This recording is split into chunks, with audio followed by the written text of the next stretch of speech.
देश को आजाद करवाने के लिए ना जाने कितने लोगों ने अपना जीवन तक न्यौछावर कर दिया था।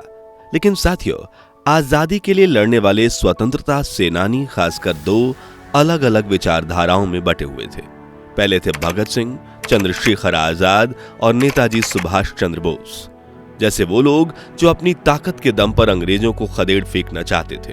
वहीं दूसरे थे वे लोग जो अहिंसा के दम पर आजादी हासिल करना चाहते थे और इन्हीं अहिंसक क्रांतिकारियों का नेतृत्व किया राष्ट्रपिता मोहनदास करमचंद गांधी ने, जिन्हें आज हम महात्मा गांधी या बापू के नाम से जानते हैं। लेकिन युवावस्था में एक लापरवाह नौजवान की तरह जीवन जीने वाले मोहनदास आगे चलकर भारत के राष्ट्रपिता कैसे बने?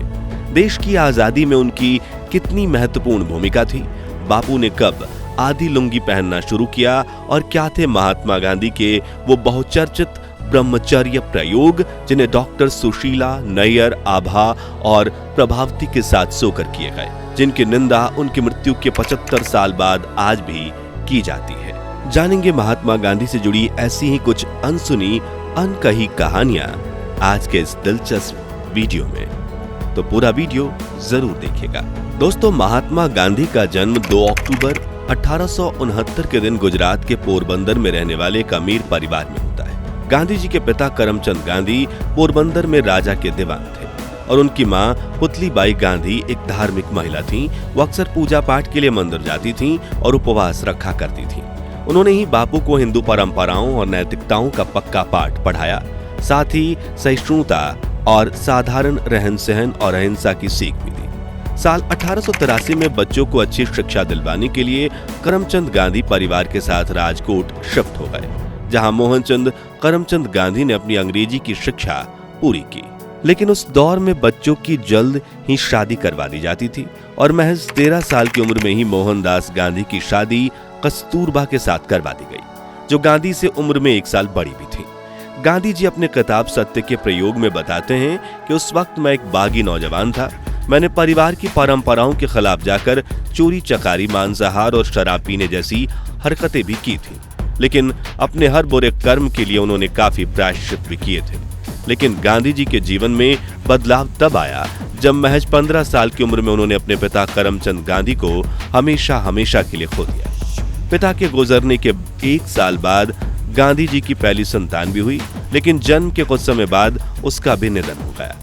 इस तरह मानो गांधी जी के ऊपर दुखों का पहाड़ टूट पड़ा, लेकिन इन कठिन परिस्थितियों में भी उन्होंने खुद को संभाला।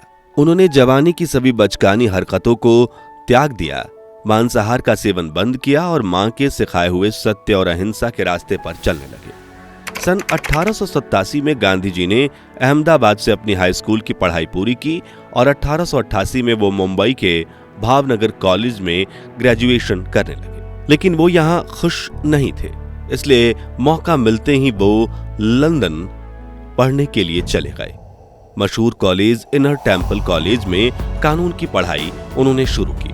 हालांकि उसी साल वो दूसरी बार पिता भी बने थे, इसलिए उनकी मां नहीं चाहती थी कि वो परिवार छोड़कर दूर देश पढ़ने के लिए जाएं। लेकिन उन्होंने अपनी मां को मना लिया। लंदन में जाकर शुरुआत में उन्होंने वेस्टर्न कल्चर को अपनाने की कोशिश की और वेस्टर्न डांस भी सीखी।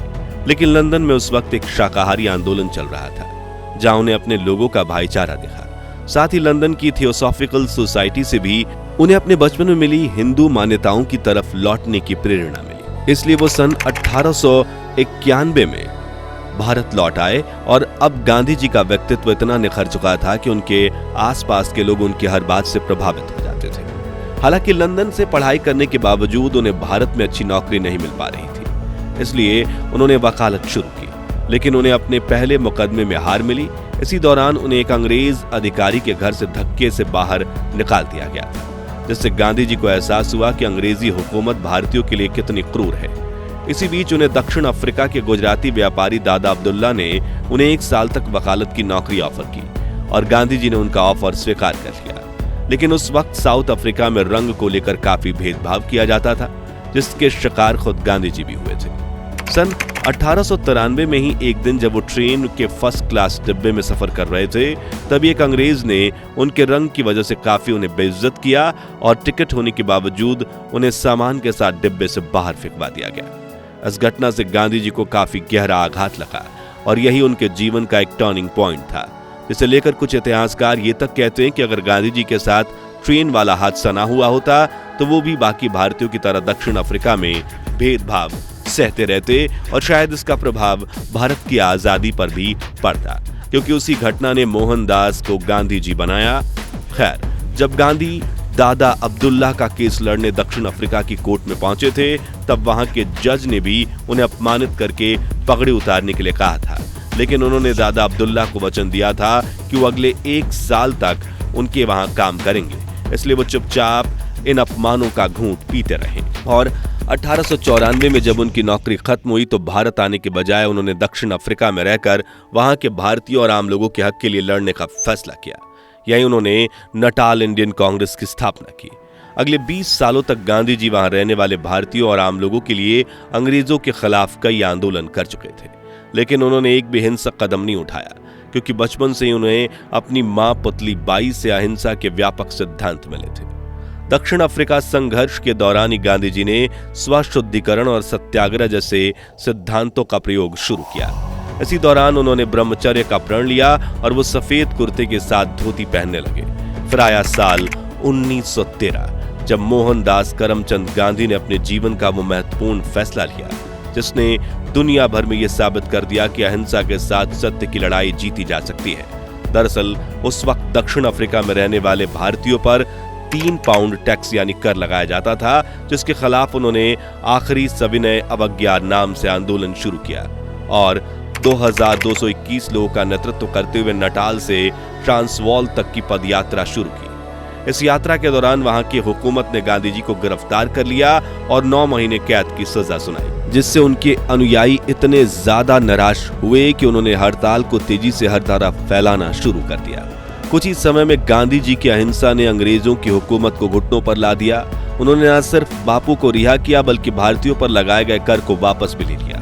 ये गांधी जी की अंग्रेजी हुकूमत के खिलाफ पहली बड़ी जीत थी, जिसकी चर्चा भारत से लेकर इंग्लैंड के अखबारों में भी होने लगी। इस बीच कांग्रेस के वरिष्ठ नेता गोपाल कृष्ण गोखले ने गांधी जी को भारत लौटकर अंग्रेजी हुकूमत के खिलाफ आंदोलन करने का आग्रह किया और इस तरह हुई साल 1915 में हमारे बापू की भारत वापसी।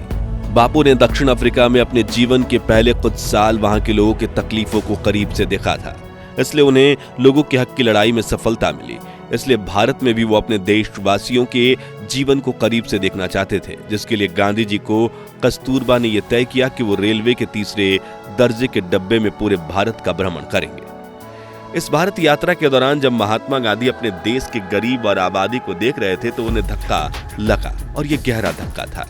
गांधी जी पर कई किताबें लिख चुके उनके परपोते तुषार गांधी बताते हैं कि इस भारत भ्रमण की शुरुआत में गांधी जी काठियावाड़ी पोशाक पहनते थे, जिसमें धोती, कुर्ता, गमछा और खास तरह की पगड़ी शामिल थी। लेकिन उन्होंने देखा कि देश के कुछ गरीब परिवारों के पास तो पहनने के लिए पूरे पोशाक तक नहीं है, इसलिए उन्होंने अपने कपड़ों को कम कर दिया, सिर्फ एक कुर्ता व धोती पर आ गए।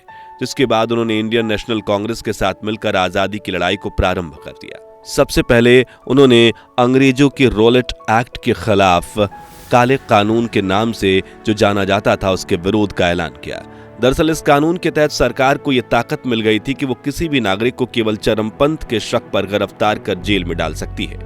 गांधी जी की सिर्फ एक आवाज पर देश भर में लाखों लोग इस कानून के खिलाफ सड़कों पर उतरने लगे। इसी दौरान हुआ था अमृतसर के जालियांवाला बाग का वो हत्याकांड, जिसके बारे में सुनकर आज भी हमारी रूह कांप उठती है। उस दौरान जालियांवाला बाग के मुख्य दरवाजे पर ब्लॉकेज करके वहां के अंग्रेज अफसर जनरल डायर ने 20,000 लोगों की भीड़ पर गोलियों की बौछार करवा दी। बेकसूर आंदोलनकारियों का शरीर गोलियों से छलनी हो रहा था। लोग खुद को बचाने के लिए कुएं में कूद रहे थे और हर तरफ भगदड़ मच गई थी। इस हत्याकांड में करीब 1500 लोगों की जानें चली गई थीं, आपको बता दें, और उतने ही लोग जख्मी भी हुए, जिससे गांधी जी को गहरा सदमा लगा और उस दिन उन्होंने भारत को अंग्रेजी हुकूमत से आजादी दिलवाने का संकल्प ले लिया। 1 अगस्त 1920 के दिन उन्होंने अंग्रेजी हुकूमत के खिलाफ असहयोग आंदोलन यानी नॉन कोऑपरेशन मूवमेंट की शुरुआत की, जिसमें देश भर के करोड़ों लोगों ने बढ़ चढ़ कर हिस्सा लिया। और इसी दौरान जब वो तमिलनाडु की यात्रा पर निकले तब उन्होंने देशवासियों की गरीबी को देखकर यह एहसास किया कि स्वदेशी मूवमेंट में वो लोगों से विदेशी कपड़े जलवाकर खादी खरीदने के लिए तो कह रहे हैं, लेकिन लाखों देशवासियों के पास इतने पैसे नहीं थे कि वो खादी का नया कपड़ा खरीद सके। तभी उन्होंने 12 सितंबर 1921 के दिन पहली बार छोटी धोती यानी लायन क्लॉथ पहनकर यह घोषणा की थी कि वो 31 अक्टूबर 1921 तक यही पोशाक पहनेंगे, जिससे वो देशवासियों को यह संदेश पहुंचा सके कि स्वदेशी खादी से बनी आधी धोती भी काफी है। आपको बता दें कि तमिलनाडु मदुरै में जिस जगह उन्होंने पहली बार इस नए पोशाक में लोगों को संबोधित किया था उसे गांधी पोट्टल कहा जाता है और आज भी वहां गांधी जी की मूर्ति स्थापित है। लेकिन गांधी जी ने 31 अक्टूबर के दिन अपने पोशाक नहीं बदले, बल्कि उन्होंने इसी तरह के पोशाक को अपने जीवन के आखिरी पलों तक अपनाए रखा। गांधी जी के धोती वाले पहनावे से जुड़ा एक दिलचस्प किस्सा ये है कि जब वो आधी धोती पहनकर सन 1931 में राउंड टेबल कॉन्फ्रेंस के लिए लंदन गए थे, तब वहां के कुछ अखबारों ने उनकी तस्वीर छापकर काफी मजाक उड़ाने की कोशिश की थी। लेकिन गांधी जी ने जवाब में कहा था कि लोग मेरे इस पोशाक का मजाक उड़ाते हैं, उन्हें यह पहनावा अच्छा नहीं लगता। मुझसे पूछा जाता है कि मैं क्यों इसे पहनता हूं, तो जब अंग्रेज लोग भारत जाते हैं तो अब क्या वे यूरोपीय पोशाकों को छोड़कर भारतीय पोशाक पहनने लगते हैं? नहीं, वे ऐसा नहीं करते और मेरी ये आधी धोती मेरे जीवन में हुए परिवर्तन का परिणाम है। और दोस्तों, आगे चलकर उनका यही भेष उनकी पहचान बन गया। देश की आम जनता उनके साथ जुड़ने लगी और उन्होंने खुद ही देशवासियों का दर्द महसूस किया, जिससे उनके आंदोलनों की रफ्तार भी तेज हो गई थी। खैर, कहानी पर वापस आए तो असहयोग आंदोलन से ब्रिटिश सरकार को बड़ा झटका लगा था। सिर्फ 2 सालों में अंग्रेजी हुकूमत पूरी तरह से कंगाल हो चुकी थी और बौखलाए हुए अंग्रेज देशवासियों पर कहर ढाने लगे थे। लेकिन हर किसी ने बापू के बताया हिंसक रास्ते पर चलते हुए आंदोलन को बरकरार रखा। मगर फिर आया 4 फरवरी 1922 का वो दिन, जब उत्तर प्रदेश में गोरखपुर के पास चौरी चौरा कस्बे में विरोध कर रहे क्रांतिकारियों के सब्र का बांध टूट गया। दरअसल वहां के ब्रिटिश पुलिस कर्मी निर्दोष क्रांतिकारियों के खिलाफ हिंसक कार्यवाही करने लगे, जिसके बदले में क्रांतिकारियों ने एक पुलिस स्टेशन में आग लगा दी, जिससे वहां छिपे 22 पुलिसकर्मी जिंदा जलकर मर गए। असहयोग आंदोलन में तेजी से बढ़ रही हिंसा को देख गांधी जी को गहरा सदमा लगा और उन्होंने इस चौरी चौरा कांड के बाद आंदोलन पर रोक लगा दी, जिसे लेकर उन्होंने कहा था कि अगर किसी ने आपकी आंख फोड़ी और आपने उसकी आंख फोड़ दी तो पूरी दुनिया अंधी हो जाएगी। कहा जाता है कि असहयोग आंदोलन रुकते ही आजादी की लड़ाई पर ब्रेक लग गई थी, जिसके बाद फिर से अंग्रेजों को घुटनों पर लाने में गांधी जी को अगले 20 साल लग गए। लेकिन उसके बाद भारत की आजादी में गांधी जी की कितनी भूमिका थी।